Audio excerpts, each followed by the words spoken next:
Welcome back. Today's the 8th of February 2022.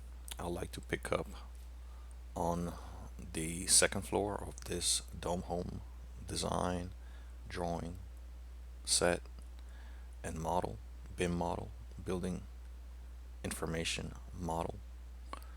And I have turned on the windows. I want to also discuss the windows, their placement, location, size, shape, materials used, etc. And I also want to begin discussing uh, this, what I call inner lining, which is nothing but a inner fabric or material to be used on the inside as a wall, as a insulating wall or insulating material or fabric again in between the inside atmosphere and the outside shell, the outer shell, which is going to be made up of panels and another layer of material, which I will discuss as I analyze the outside. But to begin, this inner material, this inner fabric, is basically made to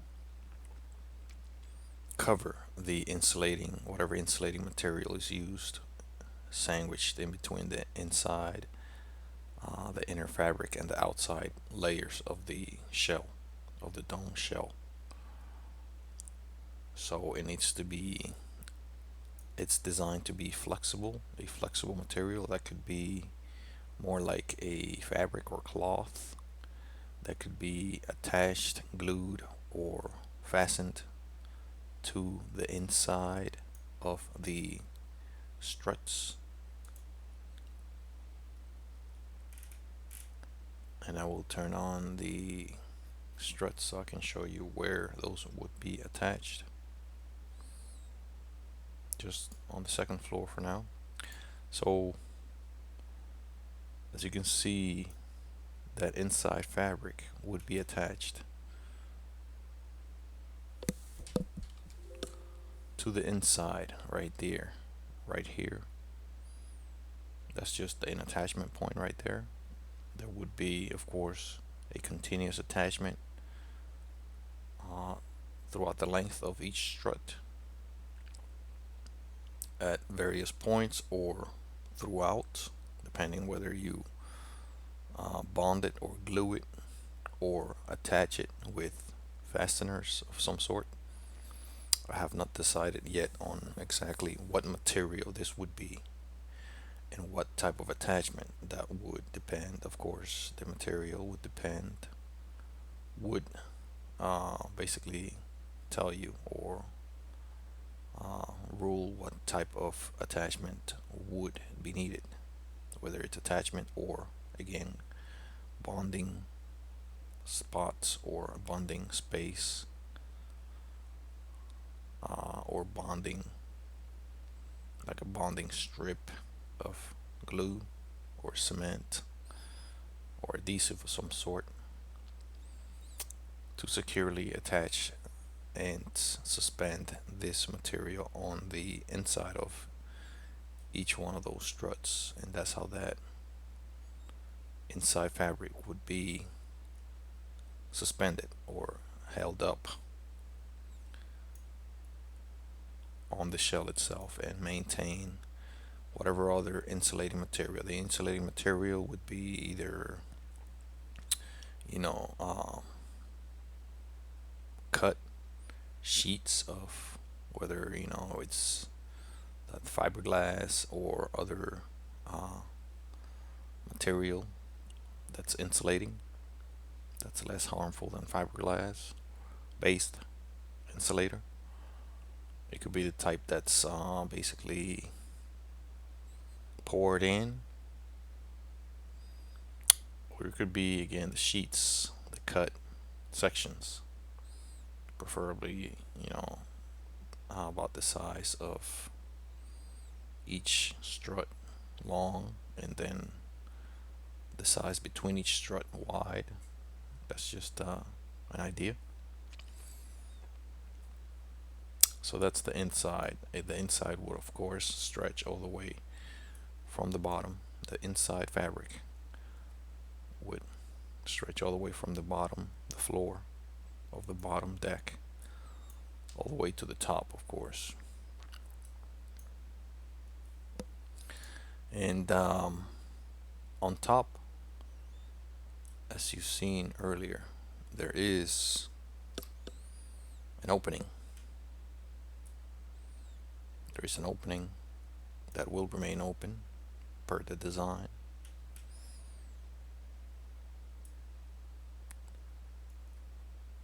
And if the software will allow me to show it, that opening would be in this area. Let me change that perspective.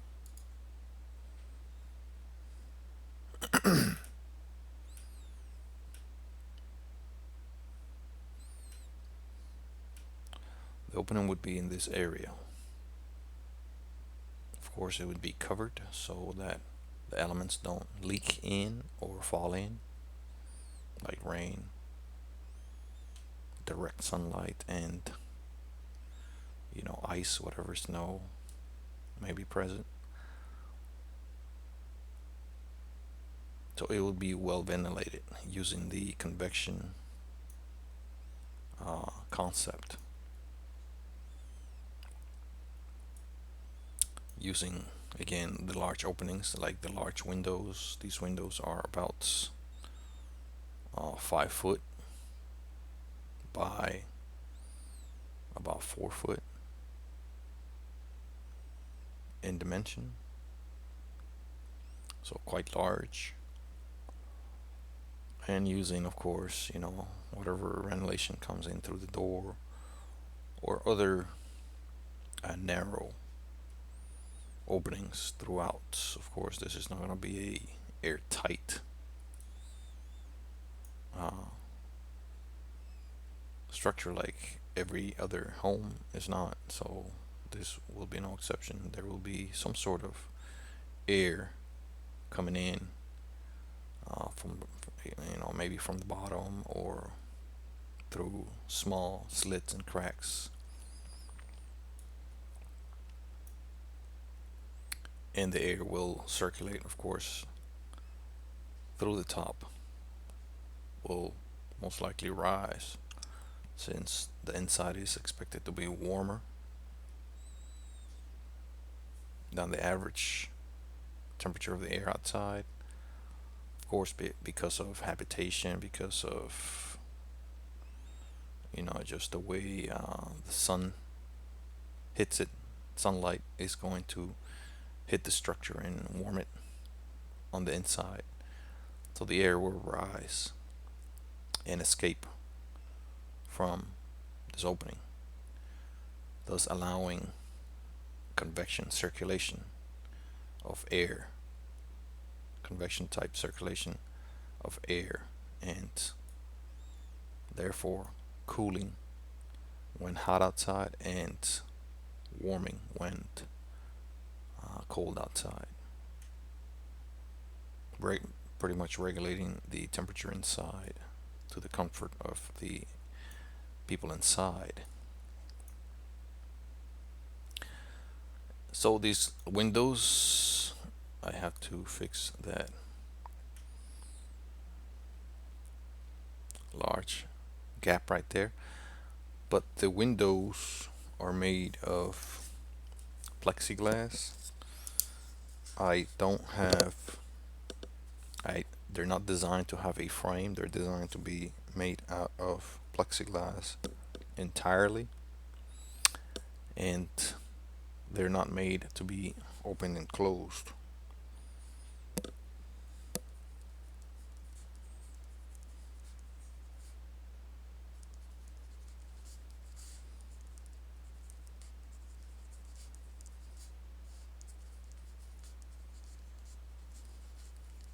So they will have to have narrow gaps or narrow slits to allow air in and out.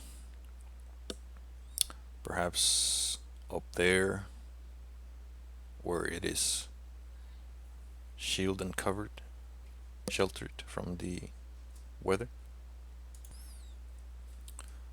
So those slits will be covered from any rain, water, leakage, snow, whatever, by being placed in a strategic spot right there, maybe up top, or even in the center where it's still covered. The top windows for the top deck, the upper deck, are not sheltered as designed right now, meaning that they don't have a uh, awning or a overhang like this one does.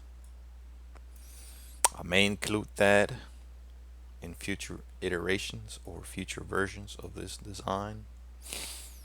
However, right now they're watertight, sealed with some sort of adhesive to the structure. They're made to be cut and sealed by the on the structure itself,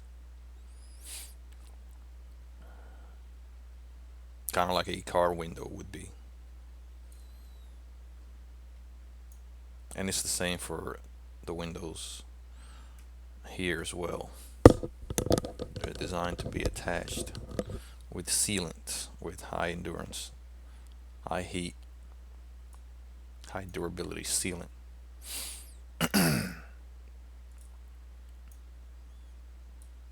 So if the structure would be metallic in its entirety, including the struts made of some lightweight alloy, it probably would be a good thing, good idea, or it would be advantageous to this design as it is to be able to seal that with some type of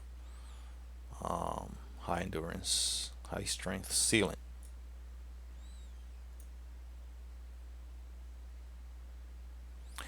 So going back to the second floor interior or inside,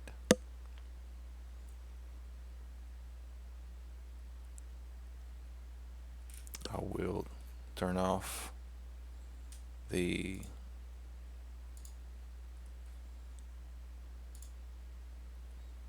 outer skeleton just for ease of view. And even though this window's in the way, we can tell that this is a room, a bedroom at that. So we have plenty of storage space overhead, small bed, of course. This is a small room, and a stand. Not much, very simple. You notice there's even not even chairs because this is such a small space. It is more like a guest room, but it could be lived on by anyone easily and comfortably. Of course, it has its own access. It has access to a bathroom nearby right there. However, that bathroom is not necessarily exclusively for that room because there is another room here on this side across the bridge. But we'll discuss the bridge now before we jump over to that other room. This is the bridge, a view of the bridge. I believe it to be one of the nicest features of this design. I believe it to be aesthetically pleasing, very straight and conventional, and a nice break from what you would commonly see in a house.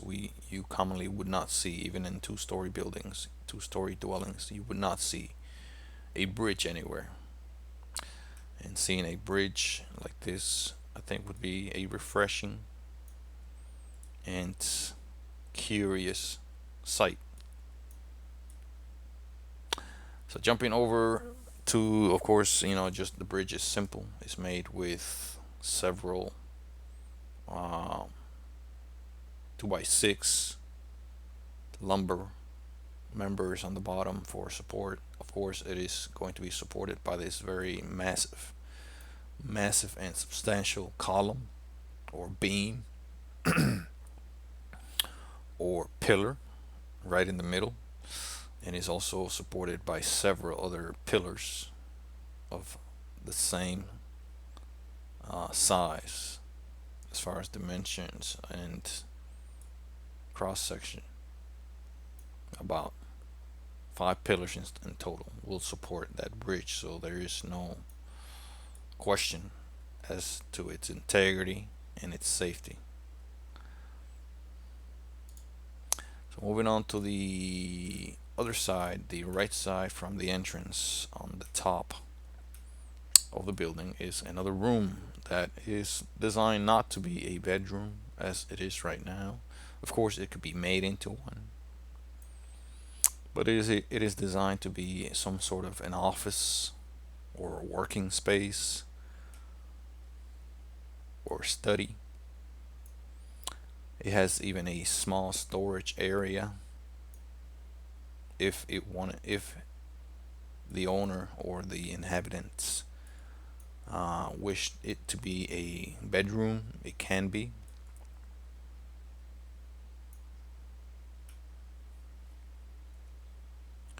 So moving around the back, there is no room in the back. It's an open area, open ceiling, to give the kitchen area that fresh breath, fresh look, and inspiring look. Since the or inspiring feeling of being in a tall and large overhead building. So let me turn off that.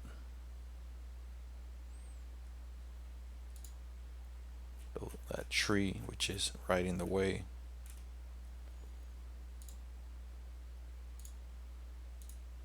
I may be turning off the wrong one. I have several. Of course, this is just shown to be set in a tropical environment. This not necessarily has to be the case. This building is designed to be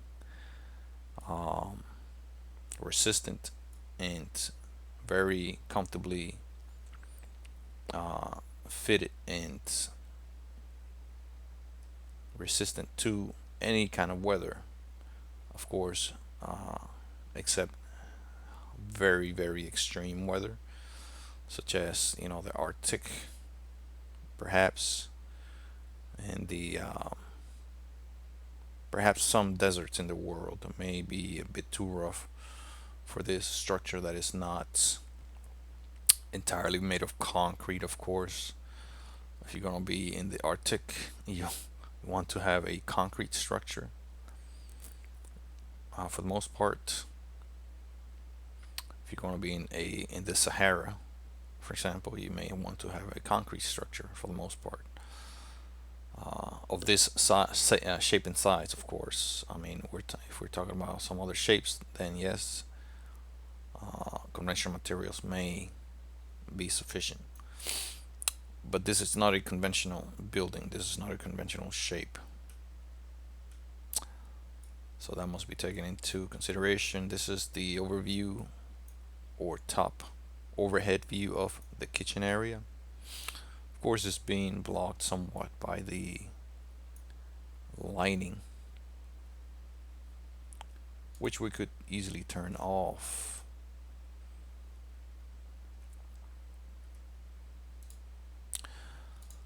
So yeah, this is the kitchen. As you can see, the appliances on that side, the dining area on this side. I have turned on the doors. Now you can take a look at the doors. I'm not sure if those were turned on earlier. You can see some of the paneling on the electrical photovoltaic room. and the way the doors are designed. The doors that are closer to the edge of the dome, of course, will have to have, I believe, some sort of a curved cut, so they can uh, better take wrap around or take the shape of the dome itself and not damage it on the inside, not damage that lining, such as this curious cut here. Of course, dimensions will be detailed on the drawing documents, on the construction documents and plans. That applies to several doors around the edge or around the perimeter of the um, structure. These two doors on each uh, side, the entrance and the exit of the building, are quite substantial. Again, they're about 6 foot wide by 7.5 foot tall. In the center, of course, in the ends, it's not as tall. It's probably about a little less than 6 foot because of the arc, the shape of it. But I believe it to be a good addition. A good feature there. The door will be attached to the frame, the door frame itself, to nothing else. And the door frame, which is a whole structure, one member, extruded alloy of some sort, will be attached to the floor frame directly via bolts, via screws, or a combination of the both of two. So as you can see, the door is basically part of this frame. The same is uh, for both sides. It will be the same situation for both sides.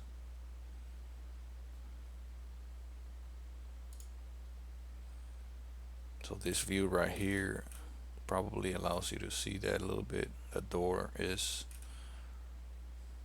very much part of the frame, and it is attached to the frame. It is inward swinging. It swings to the inside, of course. It could not swing to the outside because of the shape.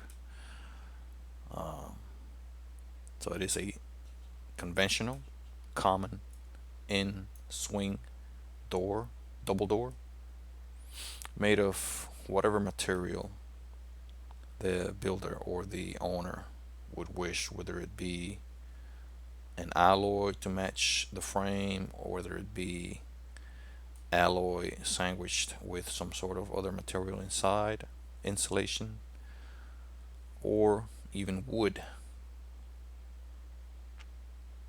perhaps exotic.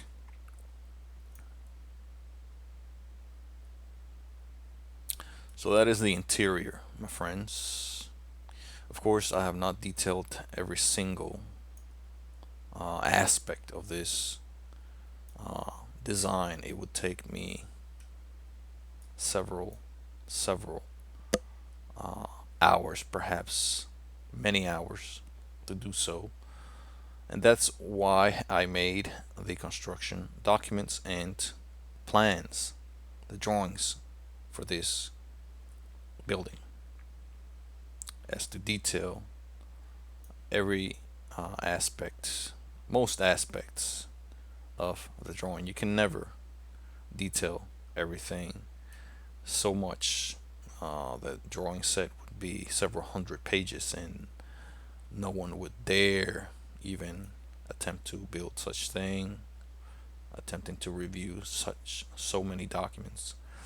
So it needs to be kept as simple as practical, and allow for a little bit of flexibility for the builder. Of course, the builder will be the one facing many challenges that the designer could not envision. Um, like these cuts, the builder will have to figure out where the center is. I could probably help the builder out uh, by detailing that on the plans, where the center of this ellipse is, the dimension of the ellipse, which is given, but the center will have to be figured out to uh, for the builder to cut this, and you know, she or he will have to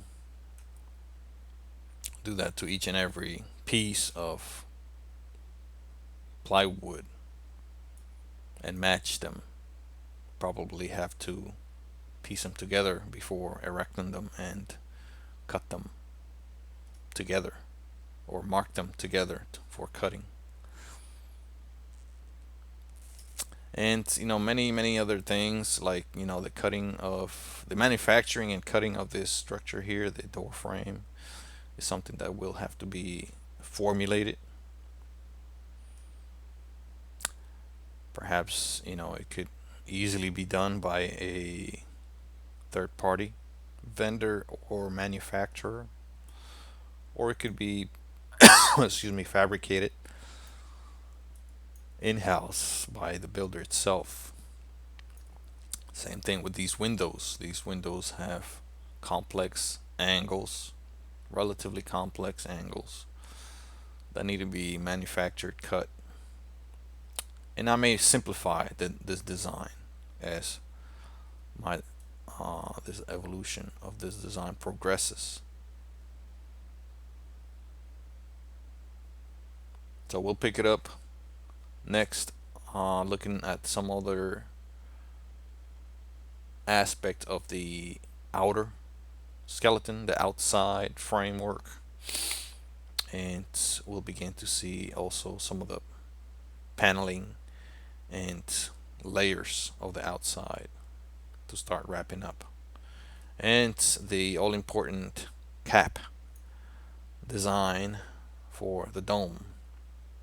That is very, very important, because that's the structure that will protect the interior by shielding from the elements.